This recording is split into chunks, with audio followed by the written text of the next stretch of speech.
கர்த்தருடைய பரிசுத்த நாமத்திற்கு ஸ்தோத்திரம் உண்டாவதாக. கர்த்தராகிய இயேசு கிறிஸ்துவின் நாமத்தில் உங்களுக்கு கிருபையும் சமாதானமும் உண்டாவதாக. இந்த நாளுக்குரிய தியானத்திற்கான தேவ வார்த்தை 1 யோவான் அதிகாரம் 4 வசனம் 4. பிள்ளைகளே, நீங்கள் தேவனால் உண்டாயிருந்து அவர்களை ஜெயித்தீர்கள். ஏனெனில் உலகத்தில் இருக்கிறவனிலும் உங்களில் இருக்கிறவர் பெரியவர். பிரியமானவர்களே, கர்த்தருடைய பிள்ளைகளாகிய நாம் அவரால் உண்டாக்கப்பட்டவர்கள். அவருடைய நாமத்தின் மேல் விசுவாசமுள்ளவர்களாய் அவரை ஏற்றுக்கொண்டவர்கள் எத்தனை பேர்களோ அத்தனை பேர்களும் தேவனுடைய பிள்ளைகள் ஆகும்படி அவர்களுக்கு அதிகாரம் கொடுத்தார் என்று வேத வார்த்தை சொல்லுகிறது. அவருடைய பரிபூரணத்தினால் நாம் எல்லாரும் கிருபையின் மேல் கிருபை பெற்று அவருடைய பிள்ளைகள் என்ற பாக்கியத்தை நாம் பெற்றிருக்கின்றோம். இந்த உலகத்தை ஜெயித்து பிசாசின் கிரியைகளை ஜெயித்து கர்த்தரால் ஜெனிப்பிக்கப்பட்டு அவருடைய இரத்தத்தினால் கழுவப்பட்ட அவருடைய பிள்ளைகளாய் இருக்கிறோம். 1 யோவான் 4:5 வசனங்களில், பிள்ளைகளே, நீங்கள் தேவனால் உண்டாயிருந்து அவர்களை ஜெயித்தீர்கள். ஏனெனில் உலகத்தில் இருக்கிறவனிலும் உங்களில் இருக்கிறவர் பெரியவர். அவர்கள் உலகத்துக்குரியவர்கள் ஆகையால் உலகத்துக்குரியவைகளை பேசுகிறார்கள், உலகமும் அவர்களுக்கு செவி கொடுக்கும் என்று சொல்லப்பட்டுள்ளது.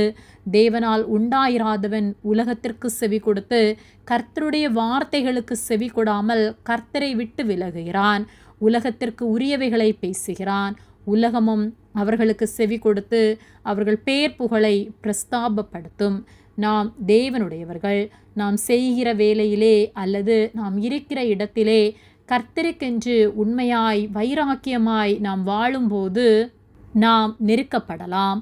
ஆனால் கலங்காமல் நாம் உலகத்தாரைப் போல உலகத்திற்கு நேராக திரும்பாமல் கர்த்தருக்கென்று உறுதியாக இருக்கும்போது பரலோகத்திலிருந்து கர்த்தர் நமக்கு பதில் தருவார். மாறாக உலகத்தாரைப் போல உலகத்திற்கேற்ற வாழ்க்கை வாழ்வோமானால் நாம் வஞ்சக ஆவியினாலே அகப்பட்டு விட்டோம் என்பதை மறந்து போக வேண்டாம். ஏனெனில் தேவனால் உண்டாயிருக்கிறவர்கள் உலகத்தை ஜெயிப்பார்கள். தேவனால் உண்டாகாதவர்கள் உலகத்திற்கு உரியவர்களாய் வாழ்கின்றார்கள். அவருடைய இரத்தத்தினாலே கழுவப்பட்டவர்களாகிய நாம் உலகத்திற்கு உரியவர்களாய் வாழ்கின்றோமா அல்லது தேவனுக்குரியவர்களாய் வாழ்கின்றோமா என்பதை சிந்தித்து பார்க்க வேண்டும். நமக்குள்ளாக சத்திய ஆவி கிரியை செய்கிறதா அல்லது வஞ்சக ஆவி கிரியை செய்கிறதா என்பதை சிந்தித்து பார்க்க வேண்டும். சத்திய ஆவியாகிய அவர் உலகத்தில் இருக்கிறவைகளிலும் பெரியவர். ஆனால் உலகத்திற்குரியவர்கள் வஞ்சக ஆவி உடையவர்களாய் உலகத்திற்குரியவைகளை பேசி அதையே வாஞ்சித்து நடப்பார்கள். இந்நாட்களில் சபைக்குள்ளும் உலக காரியங்கள் உலக போதனைகள் வந்துவிட்டது. கர்த்தராகிய இயேசு கிறிஸ்து நம்மை பரலோகத்திற்கு பங்குள்ளவர்களாக்கும்படியாகவே நம்மை அழைத்திருக்கிறார். ஆனால் இன்று சபைகளிலே வஞ்சக ஆவி நுழைந்தது நிமித்தமாக உலக ஆசீர்வாதங்களுக்கு அதிக முக்கியத்துவம் கொடுத்து ஊழியர்கள் பேசுகின்றார்கள். விசுவாசிகளாகிய நாமும் கூட உலக ஆசீர்வாதங்களுக்காகவே சபைகளுக்கு செல்லுகின்றோம்.